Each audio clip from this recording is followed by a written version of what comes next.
Welcome to the David Watson podcast. And in this episode, I am speaking to Kathy. And Kathy was actually the guest on my last podcast episode.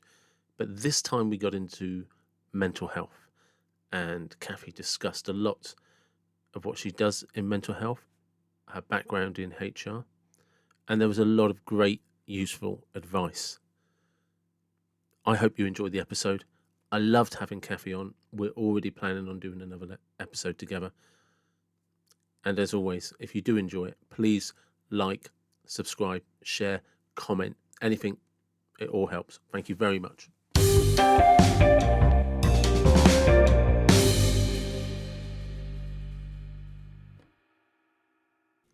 Good afternoon. How are you? Hi, David. It's lovely to see you again. I'm great, thanks. Yeah, and hopefully we'll get through this without too many technical issues, as we seem to be have some internet dropping out issues at the moment. So thank you for coming back on. It is appreciated. And today, well, actually, I'll let you explain to people your involvement with mental health. Yeah, sure. So last time I was on, I was explaining that I run two businesses and I gave up the corporate world almost 3 years ago. It's 3 years in December, to walk the talk and take better care of my physical health and my mental health. So the corporate world, as we know, can be pretty challenging in 21st century life. There's a lot of demands, a lot of challenges. There are in most employments, but with a long commute as well, that was starting to affect my lifestyle, my relationships, and my health. So I took the plunge to leave a full-time job as head of HR for a national charity based along the South Coast. And with that, I decided to pursue both my hobby enterprise business, which is called Chilly Winter, which we spoke about last time, but also to pursue my professional interests and specialisms as an HR consultant working independently and providing services to small and medium-sized businesses. So in my HR career, which I kind of fell into, there's very few people, I think, that actually plan on doing that kind of thing. It's not worth the danger money, I assure you. There isn't any danger money. Plenty I of just danger. kind of fell into it. Yeah, plenty of danger, yeah. Plenty of being squished and squashed in the middle of things. I fell into it and found a real love for it because it offered so much variety, so much intellectual challenge. And I found I was continually learning about myself and about my colleagues and the diversity of the businesses that I was working with and the different services they offered. I've always worked in public sector, not-for-profit and charitable organisations. I have had a scattering of experiences in engineering and manufacturing as well. So, the cultures of those organisations are hugely different, which means that the role of HR and how it can use its insights to help inform strategy and business decisions and risk and so on vary enormously. So again, that stretched me, meant my skills and my knowledge were being used in different ways, and I had to adapt really, really quickly, depending on the context of that business or its current needs.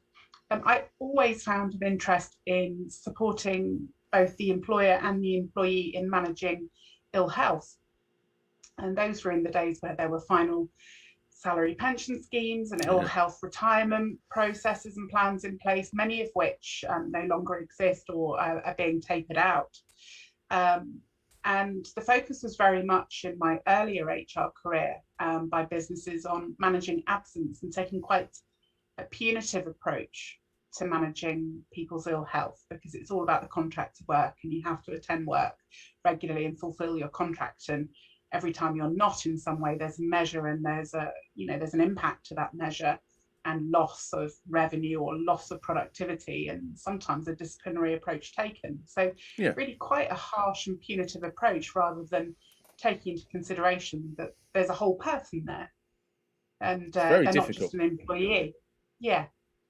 And of course, most businesses have had to evolve in response to changing equality, discrimination legislation that's been led through Europe for the better, getting rid of some of our old 1960s and 70s legislation.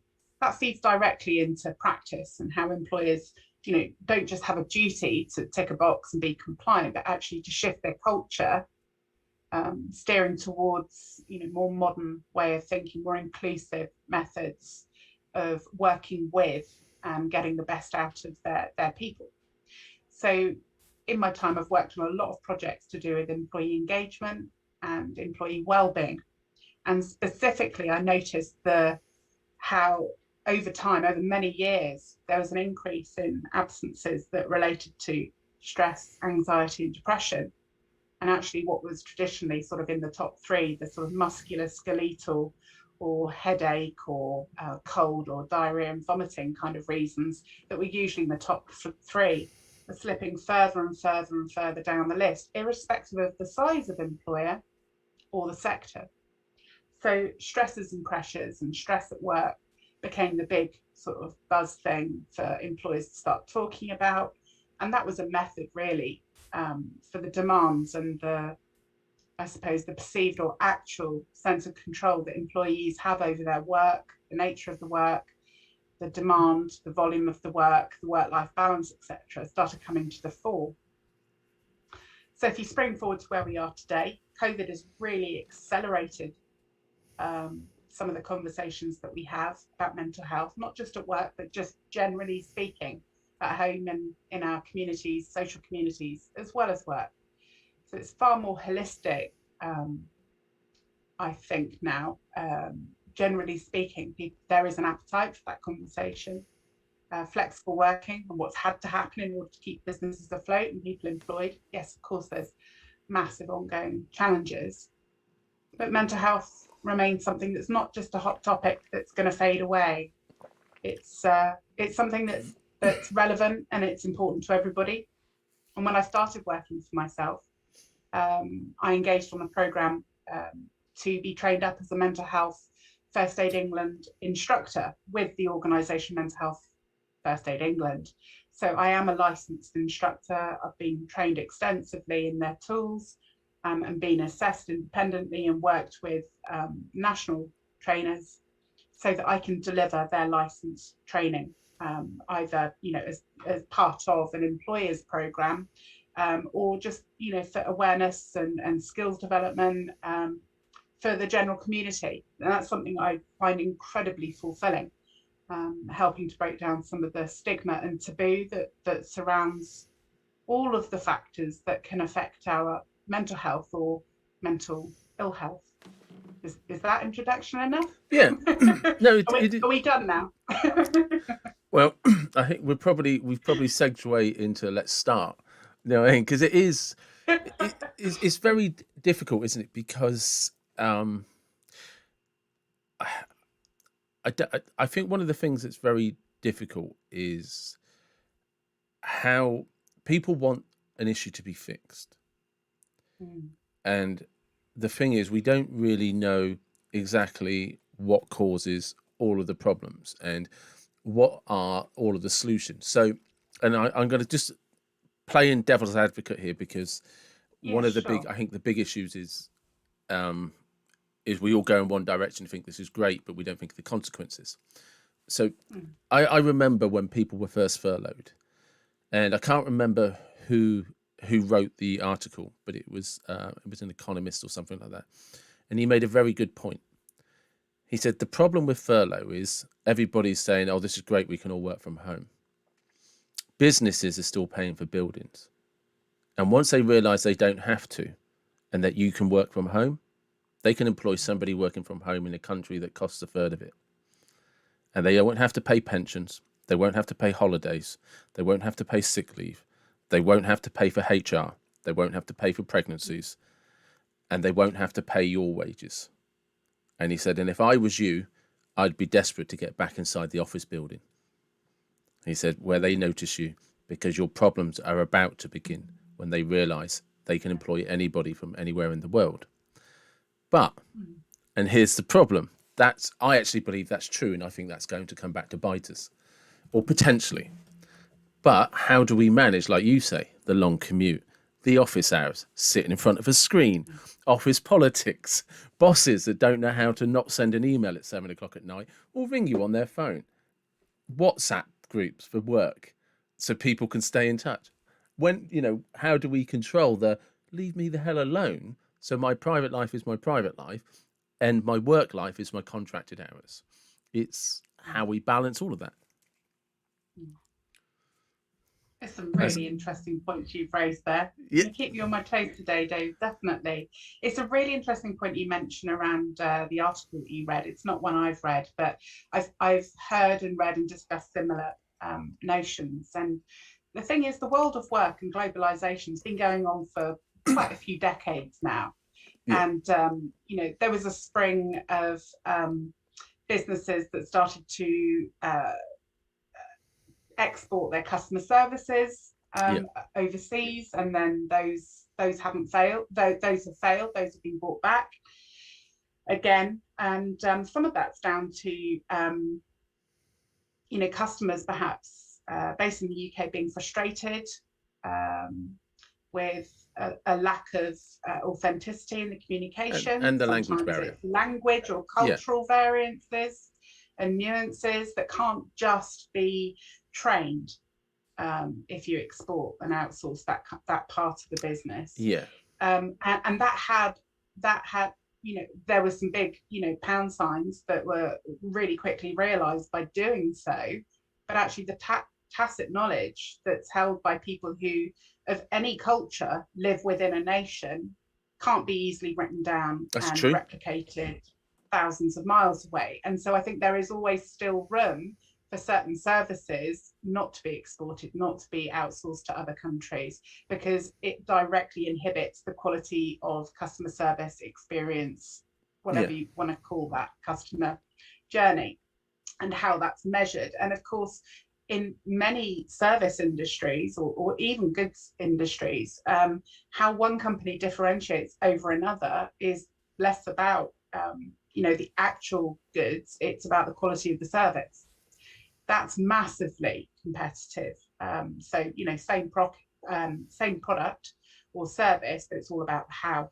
And I think consumers, generally speaking, have got some leverage in what they expect these days.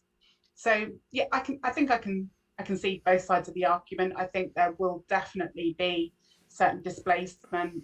There's many organisations I'm aware of, and we're reading in the media where they're already restructuring, have been for some time anyway. But restructuring really is something that's endemic. It's not something that just happens once every 10 or 15 years in business. In order to survive, there's a continual evolution of the way in which businesses are structured and operated, and what remains within this location or that location, and the cost effectiveness and the viability of that will continue to shift. It's an endemic, ongoing thing, change. Absolutely. I mean, the guy in particular, as you allude to, people have had an identity in the past where work and life outside of work have been quite separate. So with the expectation that you have a life and you enjoy that life and your whole person is considered in relation to employment, there is definitely a lot of blurring of the lines in between, because what's okay and an employee gives permission for 1 week or 1 month, they might not the following, because their needs or responsibilities and commitments shift just as an employer's does. So the key to it working and staying fluid and flexible is communication. It always is, and it always will be. So again, it's very much looking from an external market perspective. That employer, that business, has to consider how it engages its customers and how it differentiates and how it engages its customers to stay afloat. And that's the key USP that it will hold on to, that will add value to that customer. But when it looks internally, it has to offer exactly the same approach and differentiation to its staff, to its people, to its internal stakeholders, the other agencies it works with, its prospects, its potential staff of the future. How it engages and considers that talent and retains it is, again, around the quality of how they approach their staff. And of course, well-being is key to that. Well-being is a massive word. It can include and exclude pretty much everything, depending on how you want to define it on any That's one true. day. It can include and exclude everything.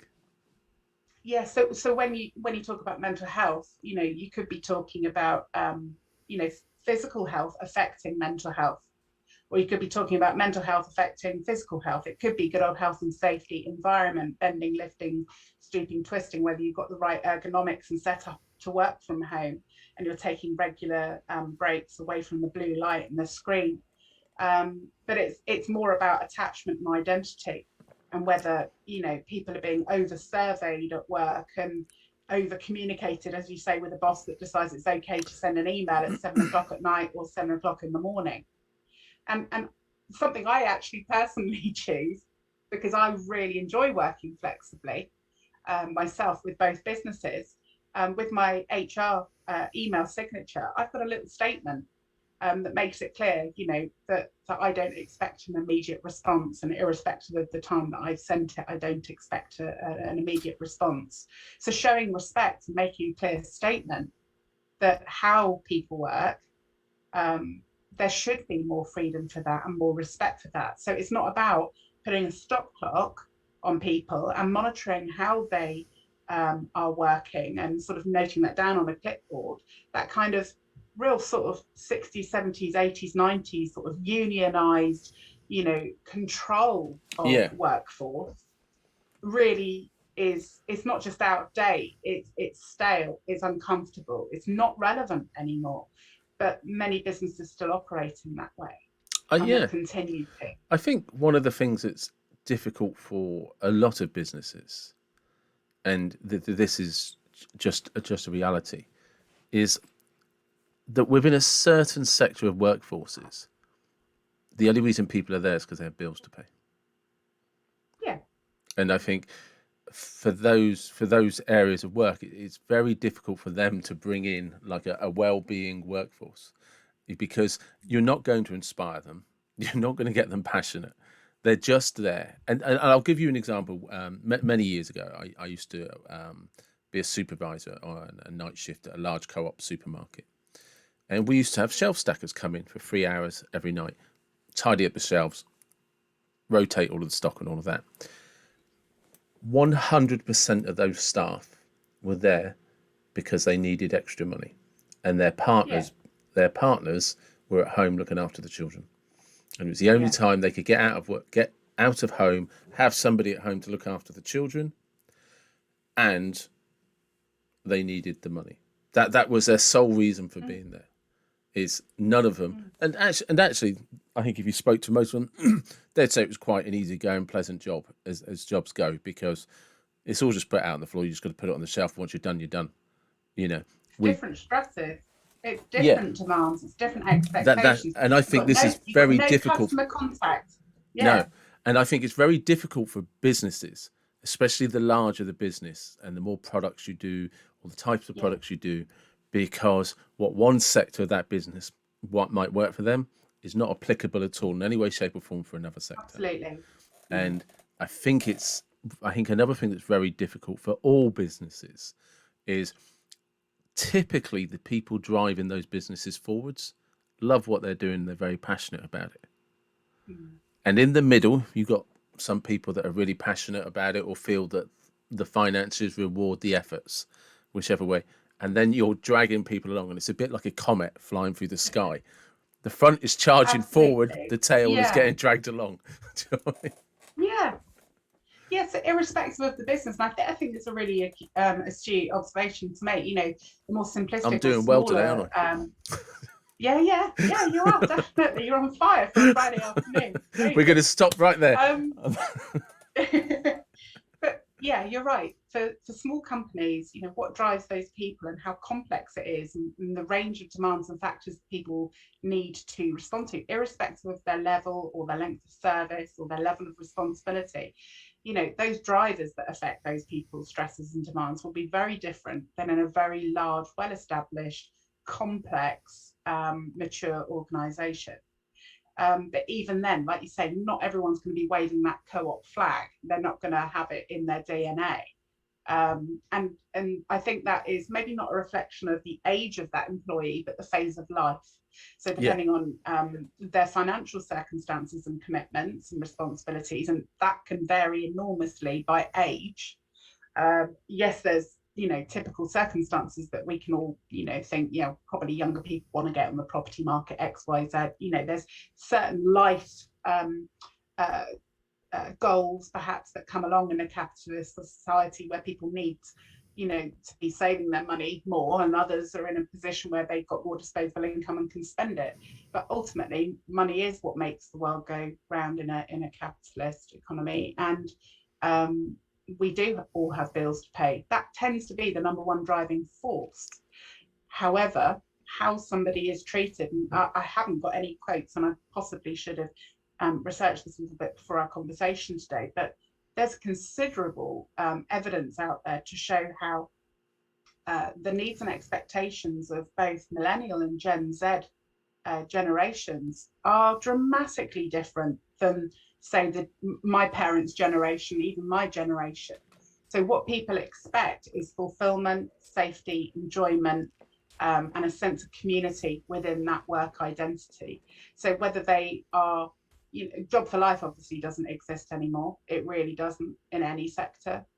But perhaps people have a more sort of portfolio way of working where they have an identity with that community, where perhaps their values are aligned with that organisation. It's not all about the pounds and pence, that people are happy to offset having slightly lesser money if it means their experience, their engagement, their sense of fulfillment and value, the expectations, the stresses, the demands, etc., mean that they have got a sense of happiness and well-being when considered their phase of life, not just their phase of career. Well, there's something about that, because there is a lot of research, and this would apply especially to you and I. You and I would have a greater understanding than some other listeners, like generations Z and millennials and stuff. So when you and I were growing up, our grandparents were there by default because they'd survived 2 wars,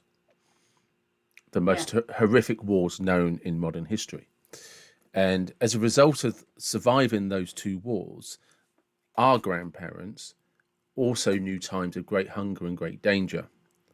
So they literally had a default gratitude for the fact they lived in peaceful times, right? Yeah. So if they then just had food on the table and a roof over their head, they had a level of contentment that you and I probably could never grasp. Add to that, health was poor because the NHS didn't start till 1953. So if you were healthy, you were considered blessed. You actually felt you were lucky. And an example of this, I can give in practical terms, is people would be aware, like you and I again would have much greater awareness of the fact that the pension age changed a decade ago, and that people back then, grandparents, they retired at 60, 65. And the reason for that was based on the numbers of, if you put in this much money for the pension, based on the average, I think it was the average mean life of when they would die. And nobody was expected to draw the pension for more than 2 and 3 years. Well, we exceeded that. So you and I, and our DNA from our grandparents, had this, and like our parents would have grown up in a time with parents who knew a very different life and would have drummed into them, if you can eat, breathe and walk, you're damn lucky to be alive, right? And when you and I would have been at school, every teacher was a child that survived the war. And I remember teachers, if they were past, I think 50, they had grown up in World War II or World War One, but they were still teaching us. So we had all of this. It didn't matter what, if you fell over, scraped your knee and needed surgery, you'll be fine, son. Get up, stop crying, stop whinging. Yeah. I seen a house blow up and I was in it and had to crawl out, and I'm all right. Do you know what I mean? It's like, well, I can't really argue with that, can I? I only need a couple of stitches. I can think of some comedy sketch shows as you're relaying these things. You had Slate. Yeah. You were lucky. Yeah. That's it. Yeah, exactly that. Monty Python ones that are probably really not PC at all as well. But that humour actually is a reflection of social change, isn't it? It is. It is important and it is relevant. And I think you're right. Health was poor back in those days. There was a lot that people were very thankful for the very simple things. But equally worldwide, birth rates exploded. Yeah. And now, for the first time in, I think it's 17 or 18 years, our birth rate has shrunk to a point where we now have an issue on our hands, if it continues to decline at the rate that it is, that we're going to have, I don't know if you remember those lovely little graphs around birth rate and death rate, Yep. but We'll we're going to become have a top heavy. very, very large elderly population with very, very few people to look after that population economically and with other resources as well in the years to come. And that's an international trend in many uh, uh, capitalist, coming back to that word again, in many capitalist economies. That's a common trend. So whilst that's fantastic from an environmental and sustainability point of view, that globalization, the technology, the raping of the world's resources, and the drive for wanting more and having status and acquiring all sorts of assets to acquire wealth and pass on to your children, actually we're now starting to see some of those attitudes shrink and turn the other way, where people want more of a simple life and existence again, and that although there's some who still want X, Y, and Z Xbox for Christmas, there's still people. I'm not saying there's anything wrong with Xbox, but I'm saying that there's, I think, always going to be a portion within, say, our society where people want things. They want to acquire material things, and it gives them a sense of fulfillment and pleasure and happiness. And that is what is known. And there are those that steer away from acquiring assets and occupy themselves with activities and hobbies that have far lesser impact, either economically or environmentally. So there's more of a sort of social conscience, developing as well. So there's been, 5, 6, 7 decades since the First World War and Second World War, and this huge gratitude and very humble and humility-filled ways of living and contributing to communities and general society. And then there's been this explosion of growth and demand and expectation in consumerism and various industries, producing goods that and setting expectations, I think, of this is what success looks like. This is what you should be aspiring towards. You can have the big car, you can have 2 or 3 holidays a year, you can send your children to private school, you can upgrade your home after that, and then you can buy yourself another car. And people have recognized, I think, probably, there's always been portions of society that have always recognized that kind of acquisition is greedy and doesn't necessarily mean happiness. But there is perhaps a growing attitude, I would suggest, an expectation that it probably won't bring you happiness. It's probably going to add complication. It's going to add complexity to your sense of happiness. Because what happens next? Where does it end? It's one of the I think Tim Ferriss was the first person I ever heard talk about it, and I've come across something similar when coaching clients, like very, very successful clients. They started out with a dream: if I could just grow the business this big, earn this much, that's great. But when they get there, they realise actually that's not successful. I could be more successful. And before you and Tim Ferriss was the guy, like I said, who I first heard talk about this. Before you know it, they get to the end of their kind of life. The business is bigger than they ever imagined it'd be. They're far more successful than they ever thought they could be. They're on 3 failed marriages, 7 kids they don't talk to. And when they sit back and think about it, they think, I was so happy when I just reached that first goal. And that was my ultimate goal. But he said, and a lot of them could have just sold the business at that level that they wanted to attain in the very first place. And having done that, they could have then lived a life they truly wanted, which could have just been fishing, golf, reading books, having an allotment. Did you know what I mean? But we're curious as a species. And if we've been brought up to always want more, and I in terms of intellectual fulfillment, not necessarily just assets, then we try to better ourselves all the time. And that definition of success, what we had when we were 20 or 25, good old hindsight, something we talked about last time we spoke. In hindsight, would we have chosen, this path, or would we have chosen that path? This was the thing that Tim Ferriss made a very good point about, is define what success truly means to you and stick to that as your blueprint. Because he said all of these people that he'd spoken to realized that at some point they chased success in a way that it didn't really mean what they thought it meant to them. They'd lost contact with what true success meant to them, and it's just like, and that was the kind of the actual message that Tim is like, you have to define what real success means to you, because when you get carried away, you need that anchor to pull you back. It's a real catch-22 though, isn't it, David? Because how can you possibly define success when you're 14, 15 years old, when you have very limited life experience as to what that looks like and feels like? We tend to learn when we realise we've made a mistake, or we've been a little bit presumptuous, or taken something for granted, or been a bit greedy or a bit selfish. It's only through life experience that we then reevaluate what success means. It's when we discover it wasn't worth it. Yeah. Like you said, you had a great HR job. You had a great HR job. It was going fantastic, and then one day you woke up and was like, it's not worth it. Yeah, it's really not worth it, is it? And sometimes those life experiences are because we notice in the people that we spend time with that they're burning out, or they're holding the mirror up and saying, you're looking after everybody else. Why aren't you looking after you? Or the quality of the time that you spend with people is you're distracted because you're thinking about work, you're tired out, so you haven't really given them your full attention and listening. And or you notice that other people in your peer group are sort of moving on in their lives, and you're not. You're sort of stuck. And that's usually the time to make a change.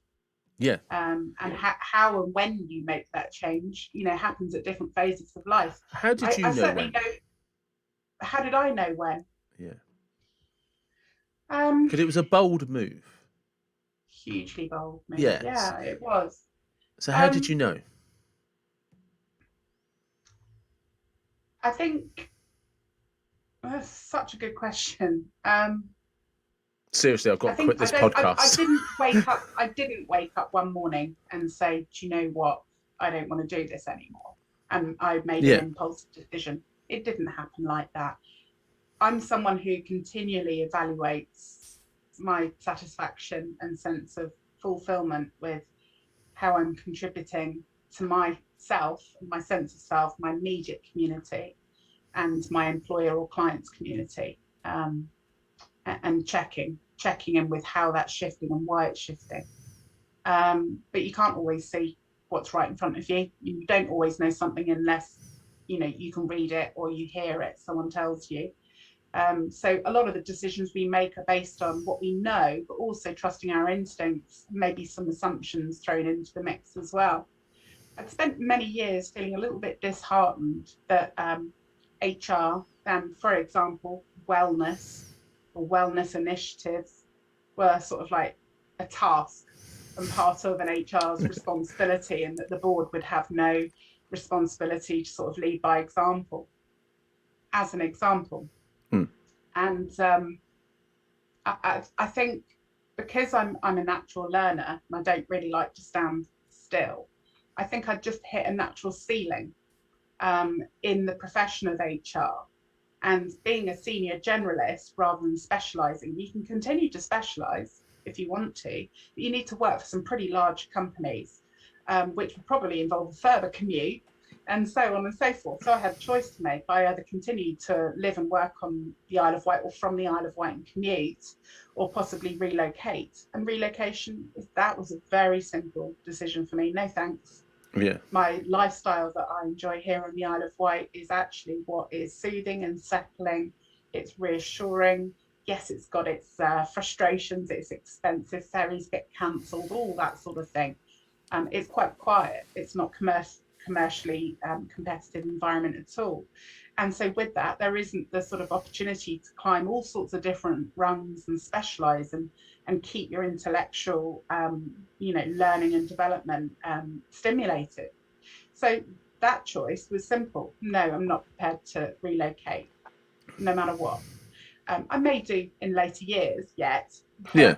but at that phase, I just thought, you know what, I'm really not in the mood for an even longer commute in order to grow a career. That's too much of a compromise for what's important for me. So So I there was a can, it partly a really, physical barrier that helped make the decision, or yeah, absolutely. Yeah, it's Yeah. just like it's. And I had many opportunities here on the Isle of Wight to grow and Mm, develop my career, but many opportunities. There were far more opportunities the other side of the water on mainland UK than here on the Isle of Wight. As I say, there's very little commerce here, so that there tend to be standalone HR roles, and I very very limited senior roles. So probably only literally half a dozen, maybe up to 8 or 9 or 10 people working in the same sort of profession, the same sort of level.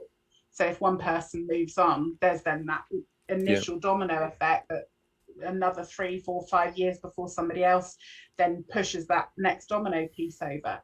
So yeah, the physical barrier actually made my choice really, really straightforward. But more than that, what I intrinsically value and find fulfilling is where an organization's pledged values actually speak volumes in the culture. Now, many values are aspirational rather than the reality, because of course culture takes many years to shift and shape, and subcultures exist in different teams and with different leadership or change leadership, or just with business change, natural change, or unexpected change. Um, but from time to time, I think I felt a little disillusioned that certain leaders weren't promoting and leading the values or the stated values or aspirational Yeah. values of that organization, and that was known about and was not either challenged or supported. Um, so where is the accountability? And as an HR professional, when it's all about the how, it's about behavioral aspects of engagement, um, that you're there to influence and steer. It's quite frustrating. For me personally, I know plenty of other HR professionals that work in the same sort of circumstances. It's a common frustration in our profession, and other people are sort of, I suppose, better at tuning out of that and the sort of politics that you alluded to earlier. And I know I'm a bit more sensitive to that, because I fiercely believe in what that organisation is trying to achieve, and I fiercely believe that we should be working towards showcasing those values and making them a reality, not just written on a bit of paper and left to gather dust. And what the knock-on effect is, and both for the bottom line as well as for future retention or attraction for the right talent. Um, and I just thought, do you know what? I've always loved the well-being piece and the engagement piece.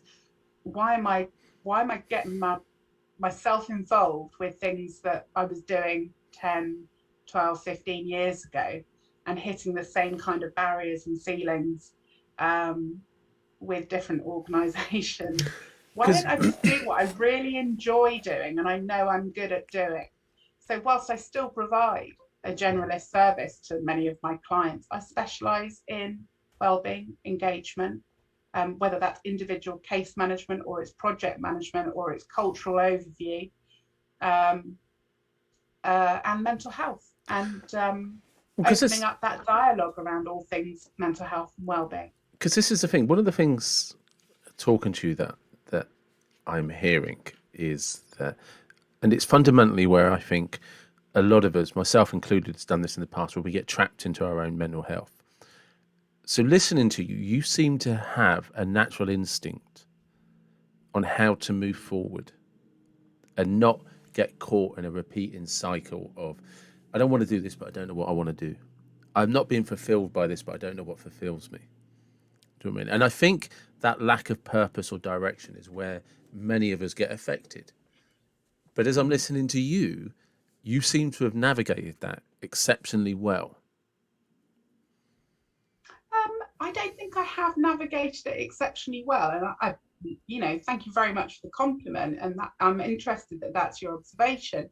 I think I've really struggled with it at times. I think that navigation in my mind has been really straightforward, but then the reality of actually following through and dealing with those sorts of bumps and letting go of things, and my heart being caught up with where my head is, that's not been for the faint-hearted. At times, that's been tough. And I don't think there's prescription as to how I've done that. I've certainly sought support from time to time. I've engaged NLP practitioners and also studied NLP myself. I've worked with life coaches and professional business coaches as well to help challenge my thinking and my decision making. I think if I'd gone completely solo, I would have probably just carried on that repeat cycle of, I suppose, bumping straight into a brick wall and thinking, oh, how did I do that again? Yeah. And then carrying on, feeling frustrated or unfulfilled, or not perhaps, just moving forward. So I think it's key to work with other people that can challenge you and hold the mirror up. And that's what gives you, I think, the quiet assurance and confidence to move on. I didn't wake up one morning and say, to hell with this. It was something that I thought about very carefully over a very long period of time. Still felt huge fulfillment in various roles with different employers. Otherwise, I probably would have made other decisions sooner. Yeah. I think on a personal level, many friends and family had always sort of nagged in my ear and whispered to me, don't work for yourself. You're going to lose your pension, you're going to lose your sick pay, you're going to lose this. It's going to be really scary. What if you don't get the business? You won't be able to pay your mortgage. What if? And in years gone by, I had quite low self-esteem and self-value. And that's something I've worked hugely hard at. And I think the more you work harder, well, what are my values? What makes me tick? What does success mean to me? Coming back to that tip that you've mentioned, when you really examine that for yourself and keep revisiting it, then actually those little nags and those whispers, those, oh God, maybe I can't do it. What if it does fail? Those things fade. Those things start to fade, and they sort of become somewhere on the periphery of what is driving you forward. Because if you have conviction in your heart and in your head, you don't need to have very detailed plans. It's you true. Can just have a vision. You can have a vision, and you understand what that goal is, and you have some self-confidence, and you surround yourself by experts to support you and help you and challenge you, because you can't be expert in everything. And actually that step, that breach of going from being employed as opposed to working for yourself and carving your own destiny, it's that breach is actually quite small. That step isn't quite as big and as bold and scary as perhaps you perceived it to be. It's true, because that's actually one of the. There were lots of reasons why I started a podcast, but one of the reasons that was in that big bundle of reasons was to get used to being rejected. Because I have to reach out to people and ask them to come on as guests, and I always get more no's than yeses. And I like coming on to the New Forest Commerce where I met you.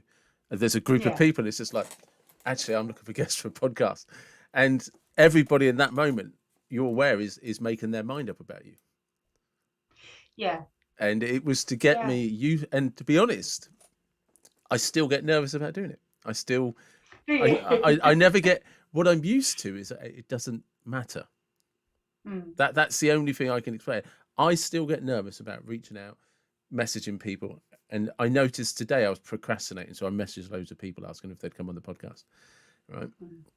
And what I've got used to is that it's never as bad as I make it out to be in my head. Yeah. the Yeah, experience is nowhere near as bad as that. But I can always. still, to this day, get into a bit of a mess about it in the build up to doing it. But that's Yeah, what makes you absolutely human, isn't it, it is. David? It's that And we acceptance all of get, that. yeah, it is. And as soon as you recognize that, from time to time I doubt myself a bit and I am a bit Yeah. scared of what if someone says no. Um, and that's not personal. It's got It's nothing to just do nothing with to do you. with it. Nothing. It's none of your business even. But recognizing Yeah. that it The, is it's quite a big part of learning, isn't it? it is. It I is. mean, I still get dry mouth before, if I'm doing a training course or something, if I'm delivering mental health, whether it's in situ or online, or if perhaps I'm giving a talk, maybe it Yeah. is just a talk and a presentation, or it's where I'm asking some questions and there's quite a degree of interaction. I can get myself a little bit fizzy with anxiety beforehand. And for me, Crazy. my symptoms are I get clammy palms, they get a little bit clammy. I can feel my heart rates increase slightly. I get dry mouthed. Um, and I think that's good because it charges me and it means I care about it. Yeah. It means I want it to go well and I'm passionate about why I'm there and why I've either elbowed my way in to be there or I've been invited to be there. Either way, I'm proud to be there. I do believe in myself, but I think those symptoms are just going back to perhaps previous years where there has been, a low perceived value of my contribution or a rejection of some Yeah. kind. And those are natural parts of our psychological development, and so those habits and those instincts resurface every now and then. And as the older we get, as long as we check in with ourselves regularly, we learn how to manage that. You Yeah. learn how Definitely. to manage your procrastination. I learn how to manage my avoidance. From time to time, I think, do you know what? Today is not the day to be doing this or to be speaking to that person because I know my energy is not in the right place. And there's other days where perhaps something happens or something doesn't happen. Sometimes it's because something doesn't happen that you expect to happen. And you're just more able to shrug your shoulders and say, what the heck, it doesn't Yeah. matter. So, what I'm referring to there is what we often term resilience. And our resilience is something that, again, coming back to your analogy, not analogy, but your observation of the reality of those that have lived through one or two world wars and their offspring and what they're thankful and grateful for. Um, Resilience and tough it up. You've fallen over, you've cut your knee, tough it out, get on with it. Stiff British upper lip. Mm. That's great to a point. I think, can I, And sorry, can I just interrupt? yeah, I don't mean to cut you off. I think one of the things that's greatly misunderstood about the stereotype of stiff upper lip, it came from a place of necessity. It was it never did. meant to be an analogy of how to live your life moving forward. I Its agree. roots were very much in, we live in some very life-threatening dark times. So Yeah, come on, pull your big boy yeah, pants up, stiff upper lip. yeah, We yeah, have to do this. Because yeah, if we yeah, don't, absolutely. we lose our country. And I don't, Yeah, and of course, but now we look at it, it's like, oh, they were all just suppressing their feelings. No, they weren't. It wasn't yeah, about that. But if you're watching some of the most horrific times in human history unfolding in front of you, somebody has to tell you, mate, pick that gun up, get over the top of that trench and march forward. and off you go. Because the Yeah, people back home, their bloody lives depend on it. And yeah, that stiff upper lip is where that comes from. Because the other mm, choice was even worse, if that's yeah, imaginable for you and I. absolutely. Sorry, because I didn't mean to cut you off there. No, I'm really thankful you've mentioned that, and I've actually gone slightly goosebumpy listening to you there, because you've really struck a chord with what really matters to Yeah, me. I don't know that everyone remembers. Obviously, we weren't there, but the stories we're told, the books we can read ourselves, or we were taught about at school, I don't know that that is at the forefront of people's minds. yeah. I don't know why I've In always been very passionate about that. Because I suppose if I have an ability, I've always had this thing about history and my grandparents and some of the teachers that I went to school with and stuff. Mm. It's kind of the marks they left on me, and I realised what they went through that I can't comprehend, and Mm. it kind of always wanted me. And I guess like you and I just have this instinct we don't understand. We want to understand people, and for me, I found the best way to do that is to understand history. Yeah, absolutely. And so there are different things that shift and shape. And if you were to look at, say, Victorian times, and Yeah. children shall be seen and not heard, and how youths of today behave, it's a completely different approach. Think back to corporal punishment. Think back to the days where your teacher would give you a clip round the ear or throw a board rubber at you if you were whispering to your mate when you should have been paying attention. Times have changed. But equally, in our formative years, we tend to copy and mimic the behaviour of those around us. So it's only natural that if Grandad never talks about the war, Yeah. never talks about the war, then that will have passed down to various males. My granddad used to say, "No good comes from talking of the past."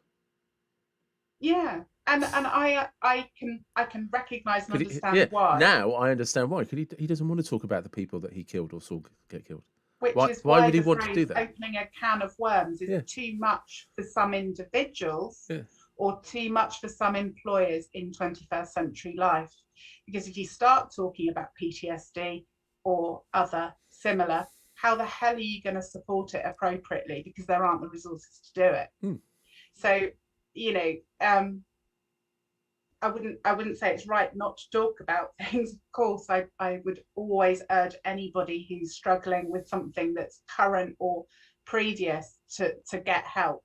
Only they know the kind of help that would work for them, and where and how they can source it, or if they're not sure, who they could ask to help them find some support.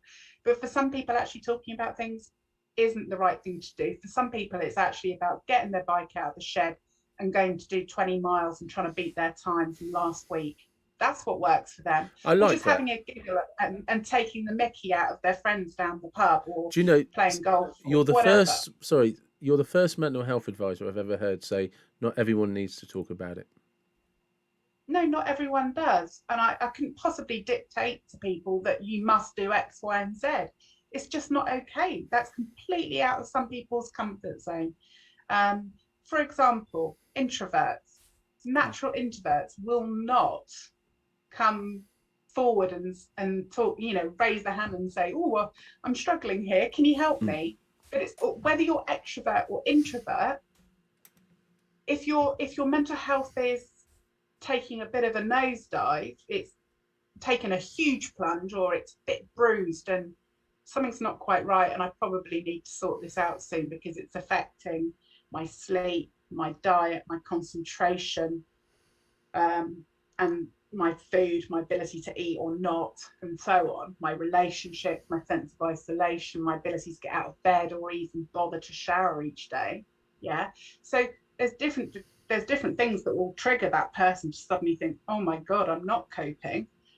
Some people may not notice that they're not coping, but who the hell is it anyone else's right to say, hey, by the way, you're not coping? So actually that person's normal. Maybe actually I'm coping perfectly well, thanks very much. This is normal for me. My normal is different than your normal. I always look like shit. Do you mind? Shower every day. So, when you're looking at yourself, or when you're looking at the people around you that you know in your community, your literal social community, neighbours and what have you, or any groups that you might belong to, or friends, or your work community, it's just noticing what might have changed for any of those individuals. Because actually, if Joe blogs is normally, always on time or possibly early to meet up down the pub, actually for the last 3 weeks he's cancelled, which is a bit odd.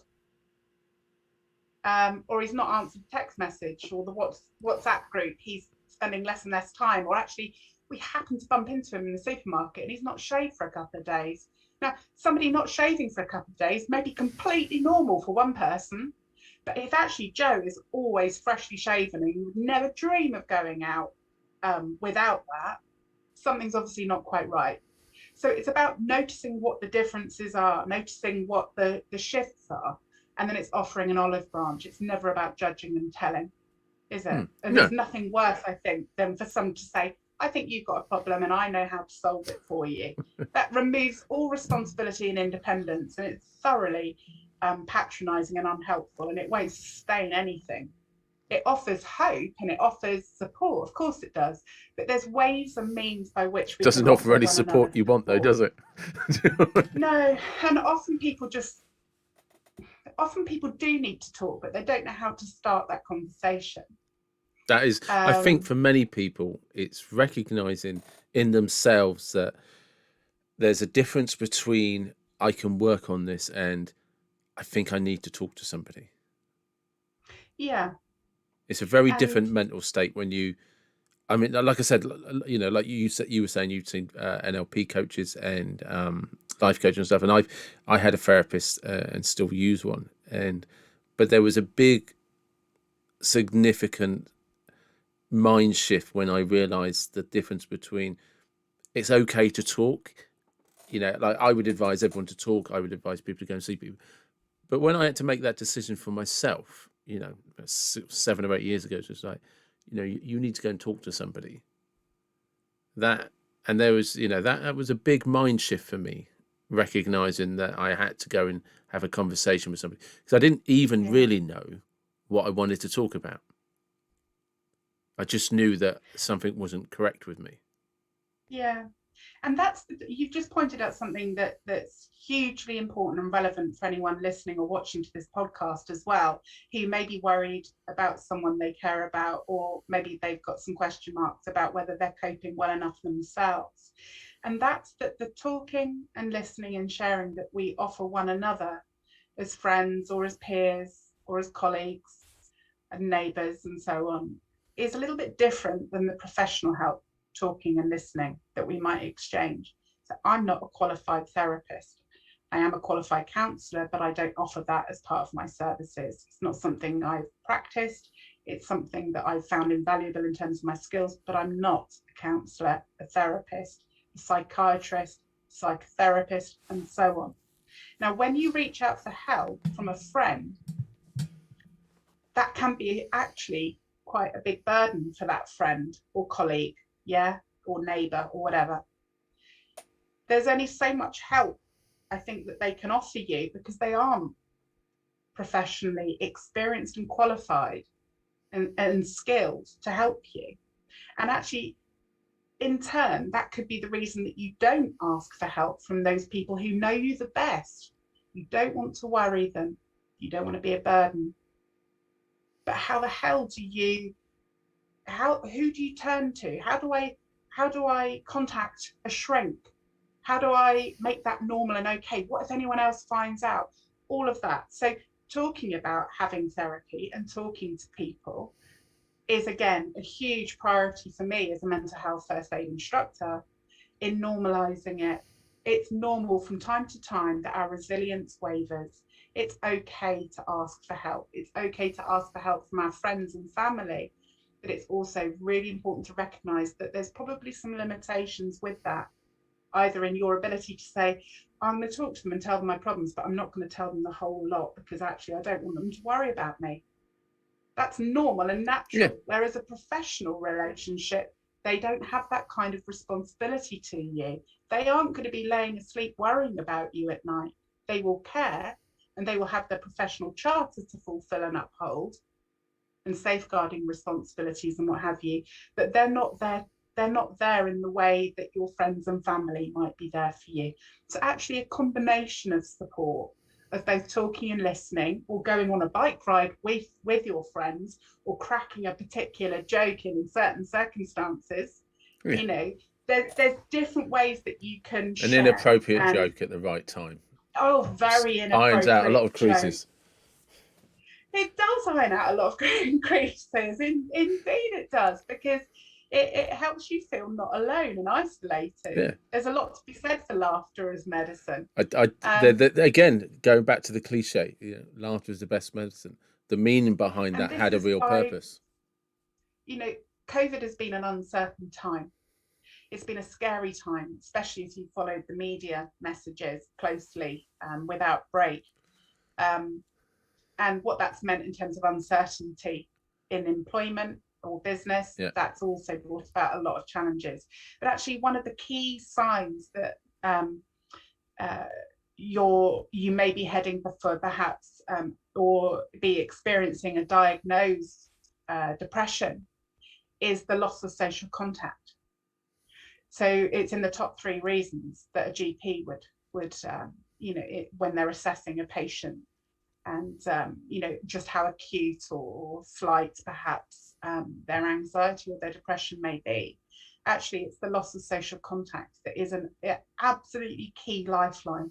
So whether you normally go to stitch and bitch once a week, or go swimming twice a week, or meet up with your friends once a month for a pub meal, or whatever your normal situations are, it usually involves some kind of hobby or activity that offers you endorphins and a physical release of stress, but it offers you the social contact to be able to identify and, I suppose, measure and reflect on where you're all at with each other and for yourself. And you come away with that glow of knowing that, yet again, John over there and Derek over there and Barry, typical, they're still doing this, that, and the other, which means actually, me too, I'm okay. We're all okay. That sense of okay and happiness through a laugh and a banter or a bike ride helps us reflect on our identity and our place within that immediate community of what's normal. But as soon as you take those lifelines away, as soon as you stop going to stitch and bitch once a week, swimming, on your bike ride, down the pub once a month, that social contact lessens. And there's only so much authenticity that you can really grab through a WhatsApp video call or FaceTime or Zoom.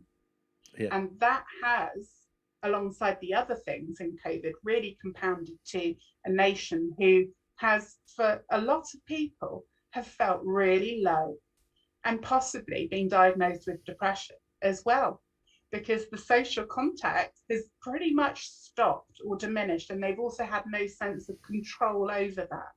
And when we feel a sense of control, a lot of the decisions we make and choices we have, we feel very comfortable. But as soon as that control is taken away, the anxiety flares up, doesn't it? Well, because this is something, and I'm not going to get into COVID bashing by any stretch of the imagination, although I'm quite opinionated on it. But 2 things we know, and we've known this for many, many years, is the more control we have over our decisions, the more secure we feel within ourselves. Yeah. And the greater our self-esteem becomes as a result of that. Yeah. The second one is that humans, like all primate species, are social animals. And we like our social boundaries, we like our social tribes, we like our social constructs, we like our habits, our routines. And everything in the current situation is everything we don't like as a species, let alone as individuals. It goes against all of our instincts as a species. And it's a very difficult time for a lot of people. It is, and for many people, they're starting to regain their independence. They're starting to get used to having choice again, and daring to go out and about in different social circumstances, and to feel safe and confident again. And that's fantastic. But obviously, it's entirely different circumstances. But if you consider what people went through in the war, the First World War, the Second World War, or both, if they lived through both, that the loss of control was significant on pretty much every level in society. And the level of uncertainty about tomorrow. Yeah, and that, you think how many years those wars went on for, and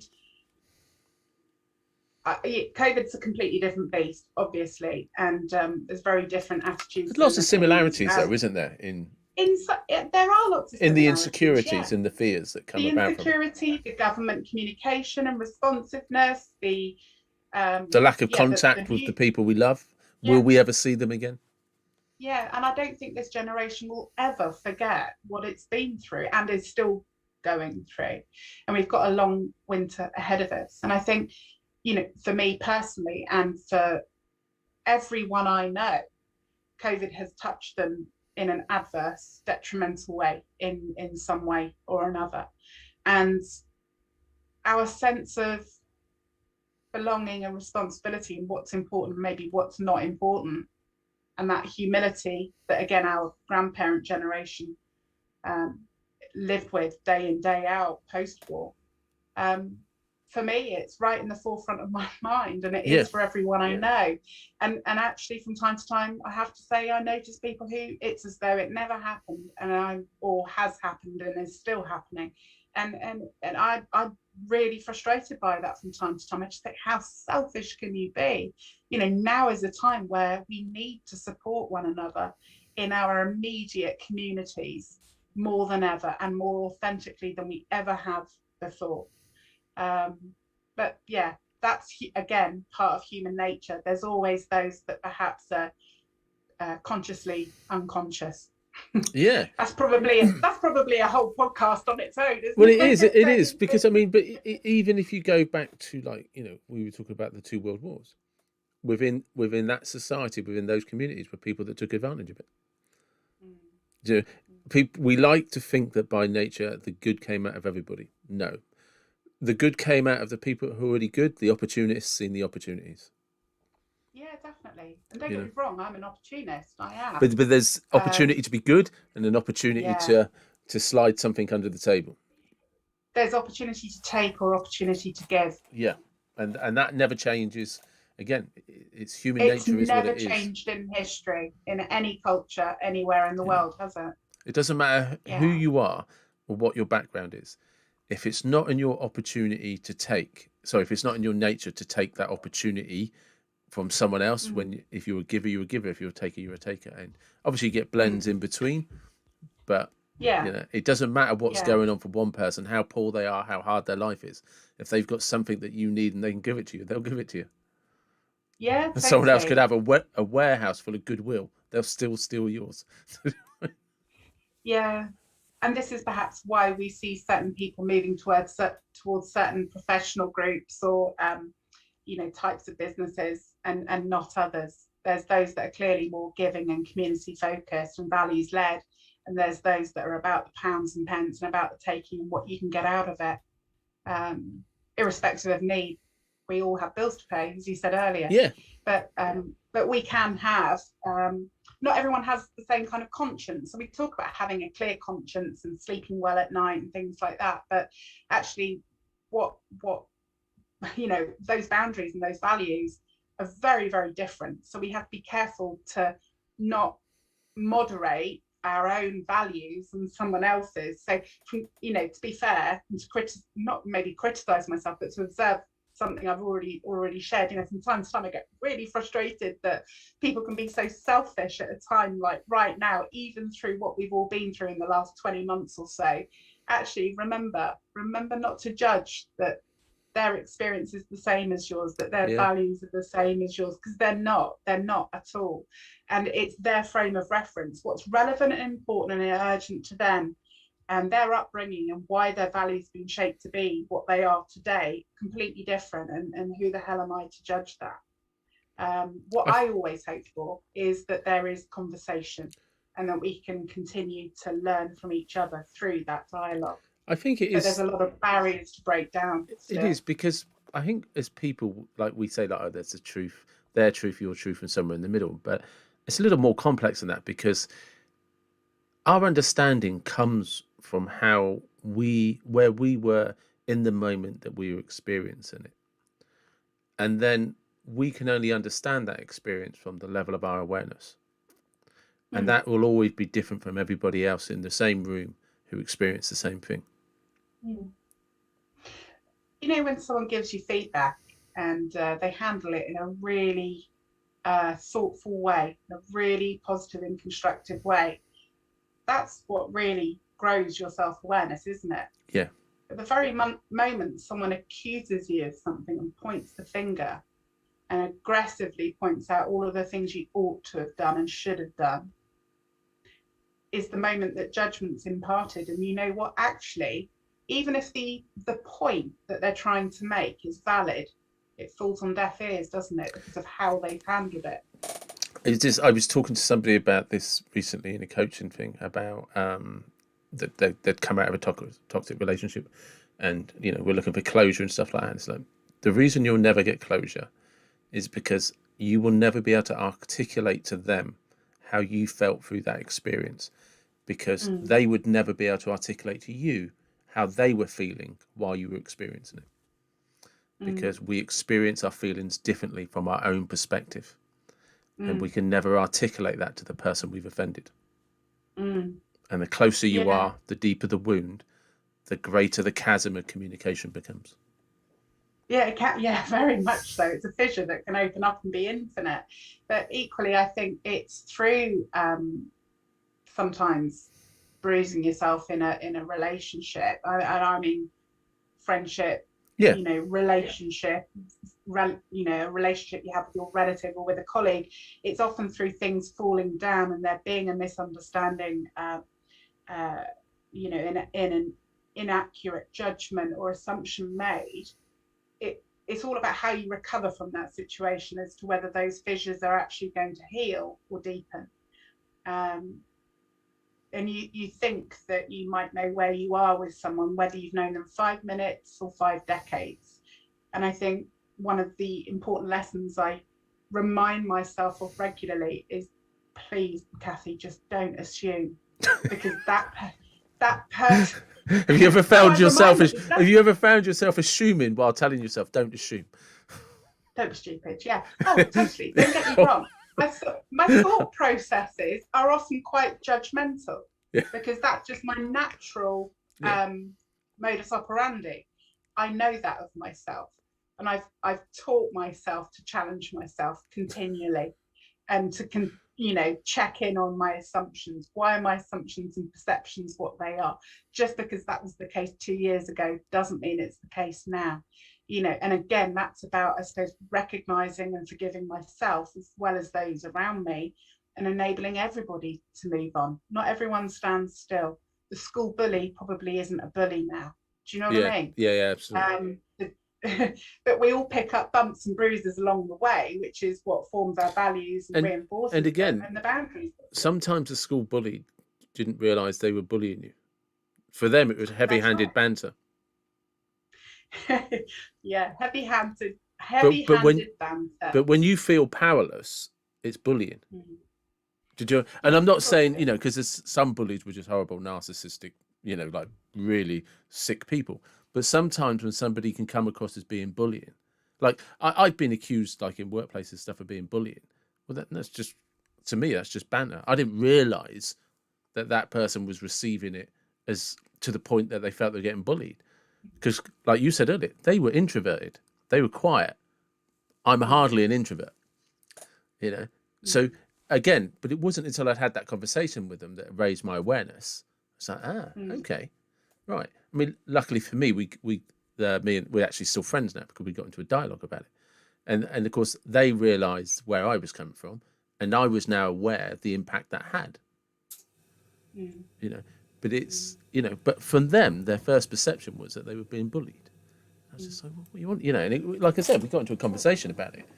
But yeah, everything I'd said as an off-the-cuff remark, thinking I was funny, thinking I was being friendly, was like, why has this person got it in for me? I haven't got it in for you. I'm trying to include you. Do you know what I mean? It's just, at that time, I was incredibly clumsy with communication, and I didn't know how to do it better. Yeah, and I think this is it. When we build relationships, we often look for, when it's a brand new thing, we look for common ground, common interests. We develop a little bit of rapport. There's often a little bit of light humor here and there, just to sort of test the waters. And then, over time, there's a push and pull in that relationship that tests slightly more serious topics, or the same topic but in a different context.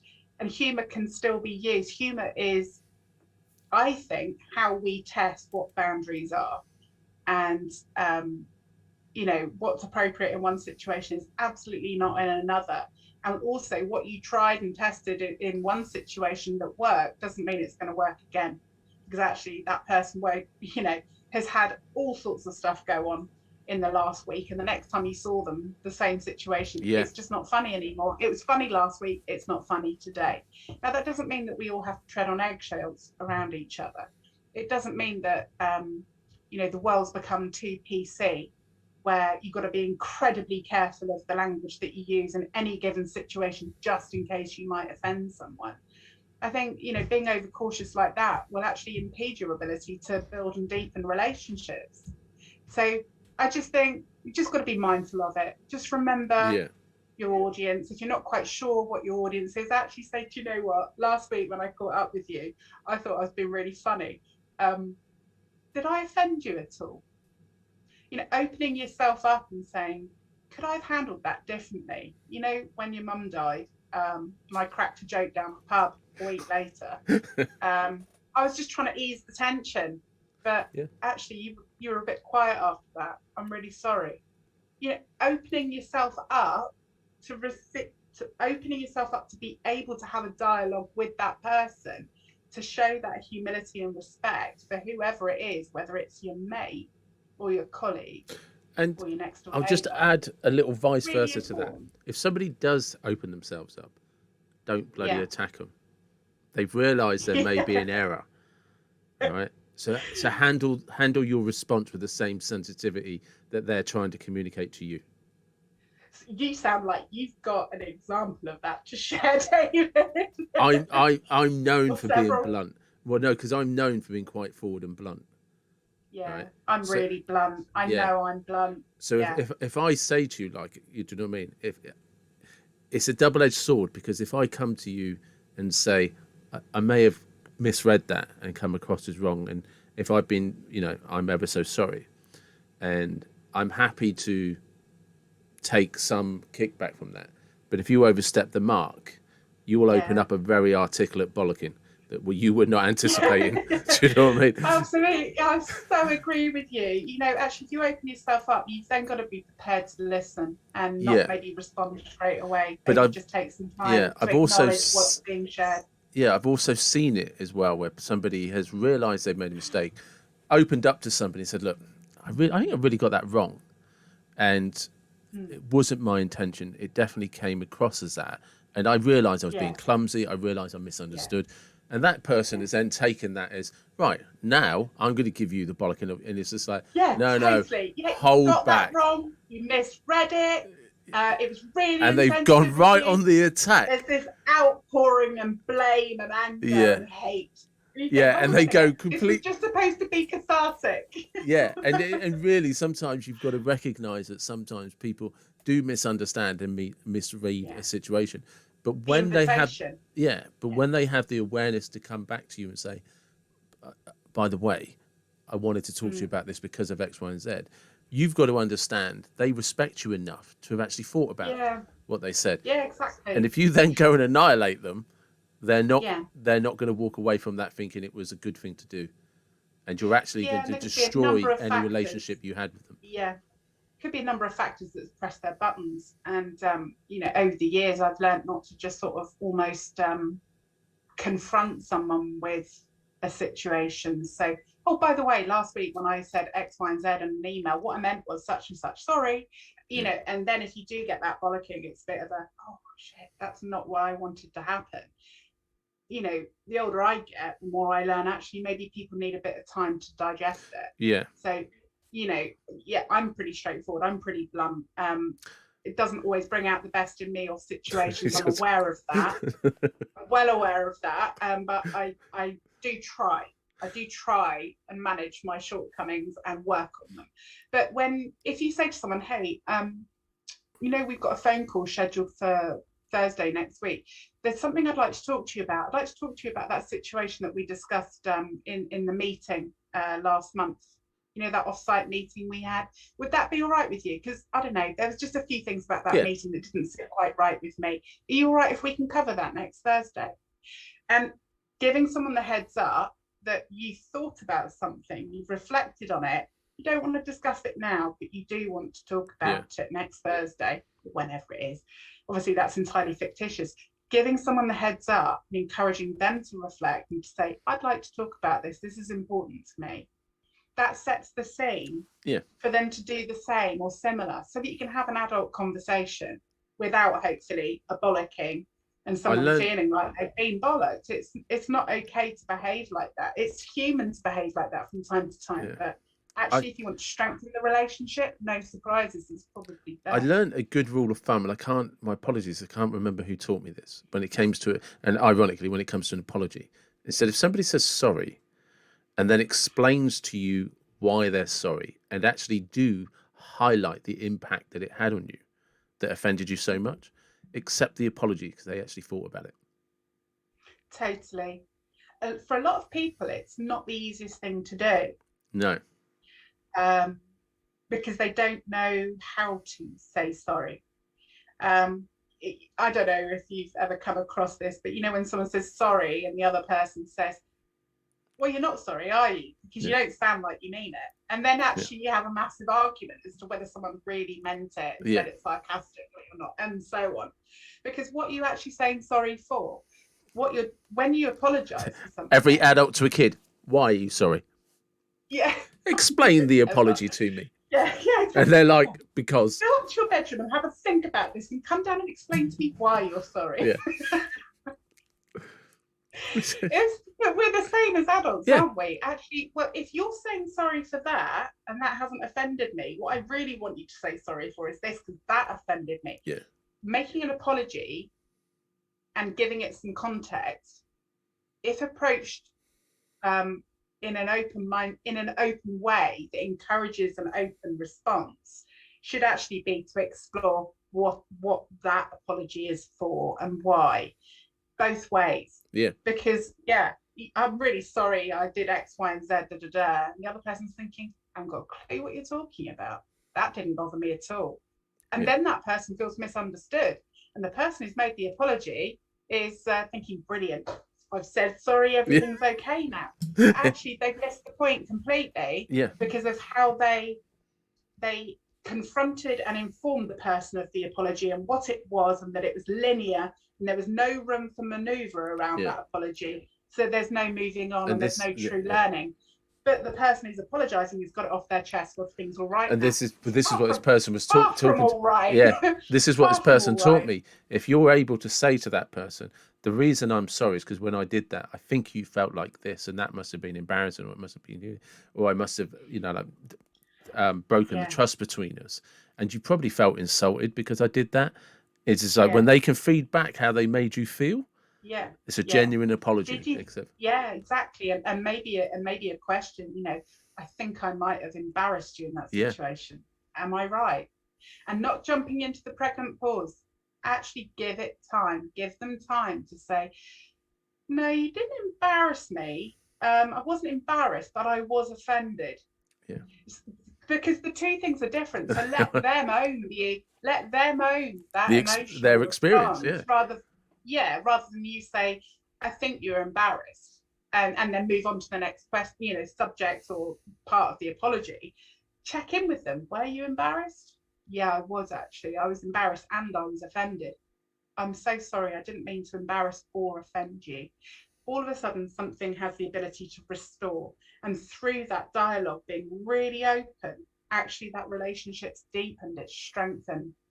So yes, bruises happen, don't they, when we communicate through humour, through impulse, through spontaneity, through bluntness, through judgment and assumption. We all do it. It's part of who we are as a species. That ain't going to change. But I hope that people keep reflecting and learning from each other, holding the mirror up to themselves and one another, because it leads to a far more fulfilling and enriched sense of community when you do, and your identity in place in that. That's probably a great place to stop. Thank you very much. Probably is. I've had a lovely conversation with you again today, David. Thanks so much for having me on. And there you have it, the end of that episode with Kathy. Please check out her links, which will all be in the description. And if you're looking for anything for Christmas coming up, anything candle related, please check out her website, Chilly Winter, and I'll make sure the link to that is in the description as well. And I hope you all found something useful from that. And like Kathy said, it's just great to chat like that when it free flows. And I very much enjoyed it. I hope you did. Please take care. And if you are struggling right now, please, if you're able, try and reach out to somebody.